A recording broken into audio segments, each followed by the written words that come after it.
Today, we will be visiting Signal Hill, Quidi Vidi, and Cape Spear on our shore excursion. We will start off driving through the downtown of St. John's. Many travelers are drawn to the city's charming and vibrant cityscape, especially the colorful row of houses that line the streets of the city's downtown core, which are often referred to as Jellybean Row. Look at these pretty blocks of colors. It's widely thought that the practice of jellybean houses is a tradition dating back to a time when houses were brightly painted to make them visible to fishermen in foggy weather. This bright idea caught on with the city's residents, and the palette spread outwards, giving St. John's that multi-hued aura of cheer it has become famous for. Regardless of its beginnings, the concept of Jellybean Row is a creative reflection of the people of St. John's, and the row houses have become a symbol of the city itself.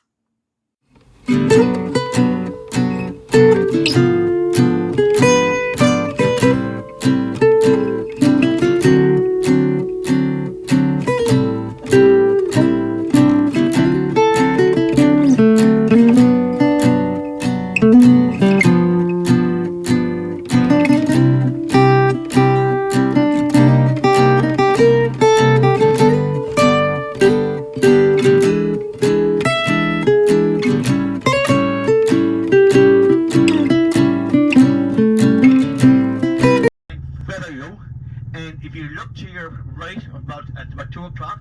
Oh my. Not my day.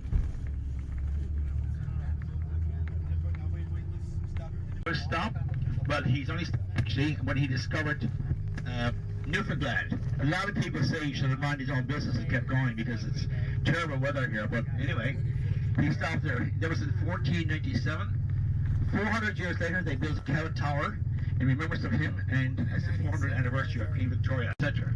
Also, the purpose was to warn of any ships of danger that were coming in to attack Newfoundland. When we go up, this is narrow, but that's where all the ships came in. There's only a place to come into St. John's is up here. And if you notice, when you get there, you can walk up, and if you look to your right, you can see your ship down there. And as we're saying, it's the Enjoying the beautiful coastline as we are heading to our first destination, Signal Hill. Signal Hill is a hill which overlooks the harbor and city of St. John's, Newfoundland and Labrador, Canada. The majority of Signal Hill, including Cabot Tower, is designated a National Historic Site. The highest point, Ladies Lookout, is 167 meters, which is around 548 feet high. The final battle of the 7 Years' War in North America was fought in 1762 at the Battle of Signal Hill, in which the French surrendered St. John's to a British force under the command of Lieutenant Colonel William Amherst, who renamed what was then known as the Lookout as a Signal Hill, because of the signaling that took place upon its summit from its flag mast. Flag communications between land and sea took place from the 17th century until 1960. Signal Hill also plays a significant role in making wireless communication possible today. On December 12, 1901, the first transatlantic wireless transmission was received by Guglielmo Marconi. It is very windy up here, but we are lucky to have very good weather to enjoy these spectacular vistas.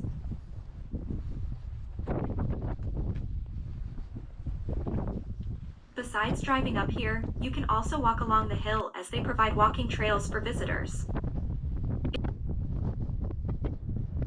From here, you can see the beautiful view of St. John's Narrows, the downtown area, and the spectacular Atlantic Ocean. Our ship is looking so serene in the harbor. Basically, when you are up here, any view is a great view. Due to its strategic position overlooking the Narrows and being the only entrance to the harbor, fortifications dated back to the mid-17th century. Signal Hill was designated as the citadel for St. John's during its first construction period in the late 18th century. Going up the Cabot Tower. Construction on Cabot Tower began in 1897 to commemorate both the Diamond Jubilee of Queen Victoria in 1897 and the 400th anniversary of John Cabot's landfall, which took place in 1497. The building was declared officially open in 1900. It is a very well-preserved historical building. The Tower Museum has a lot of information on the history and the making of wireless communication. There is also a gift shop if you want to buy souvenirs.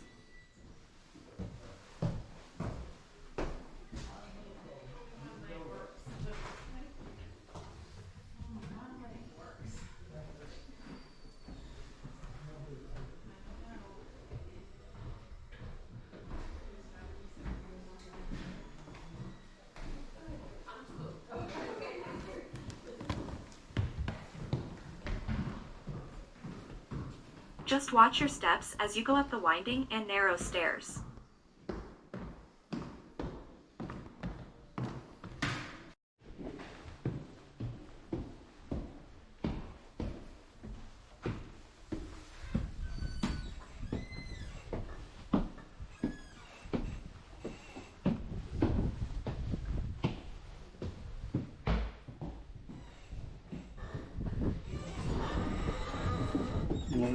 Yeah, thank you. Views are spectacular at the top of the tower. How amazing!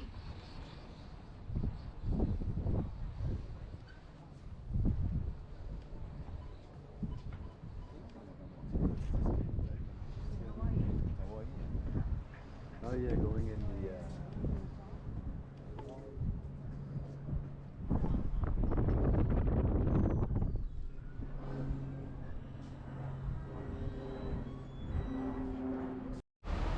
After an interesting visit to Signal Hill, our bus is proceeding next to Quidi Vidi.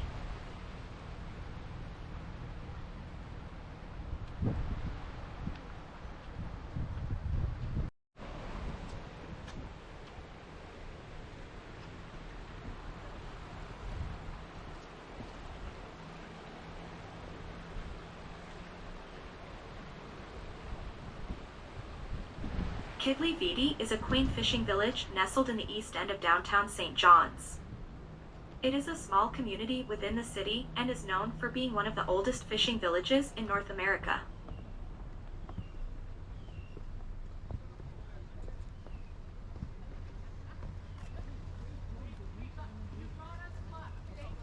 It is a pretty little village and has got such a rustic, laid-back charm to it.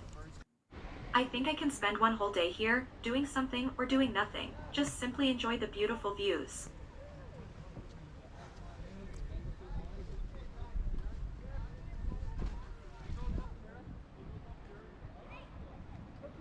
Its cluster of wooden cottages near the water edge and set against the rocky hill makes such a beautiful picture. The sights and sounds of this village makes it so inviting. Wish we could have more time here.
tours available.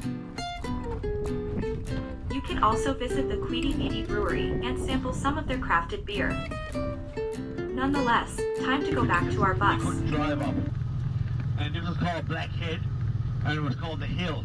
But what happened, we had a progressive priest who set up and went up there in a church, and he lobbied the government, and they put in this road that circles back and forth, so as people can get there year round.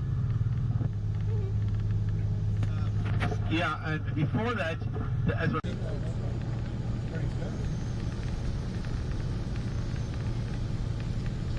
Okay, we're getting off up here in 20 minutes, 25 minutes, about 20 minutes would be great. Until you can walk, you can look around, or you can walk down to the tip, which is the most easterly point in North America, as I mentioned. So when you get here, you can go north, or you move back here, you can walk down and have a look. There's also bathrooms, toilet rooms, washrooms. These are just local. I think one is the yacht there, the other one is local boat fishing. To the left. But they whales down from it? Yeah. Two sport.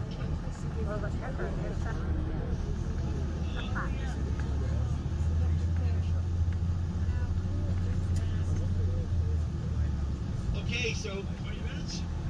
We'll be here. We are now at Cape Spear, which is our last stop. Cape Spear is located in Canada's most easterly point of land.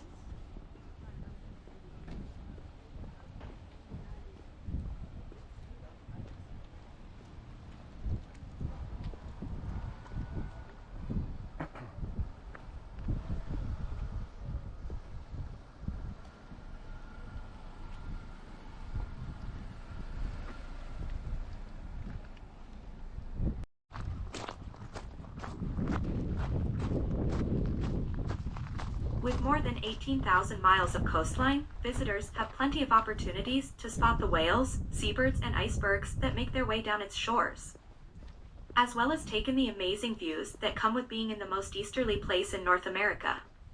Cape Spear is also a great place to see icebergs passing by in the distance.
Migrate to the waters off the coast of Cape Spear to feed.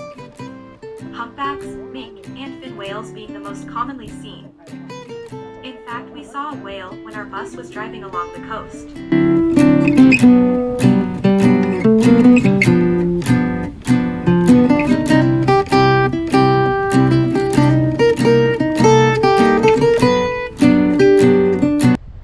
We are now standing at the most easterly point in North America. It's all right. Definitely something to remember.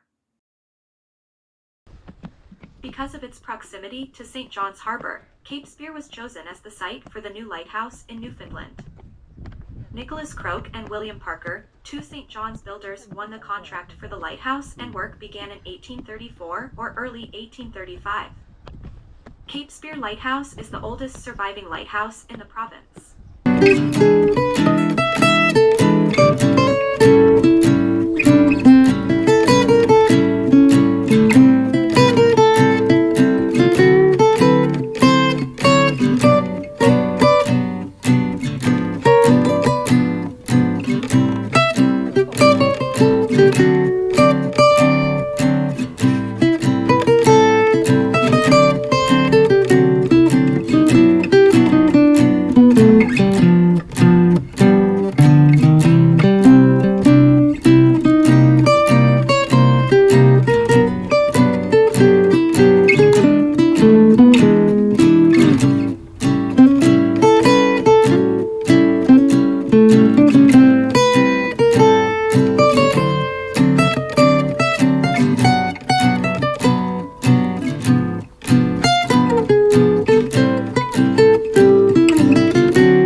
Strong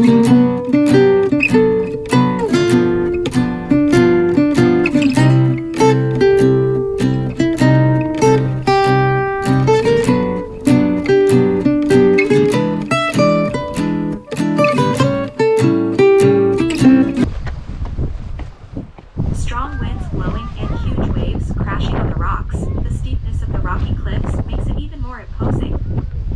Breathtaking views of the Atlantic Ocean.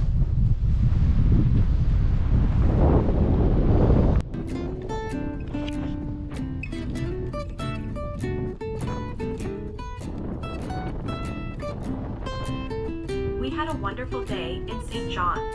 And we shall end our day here. Thank you for watching.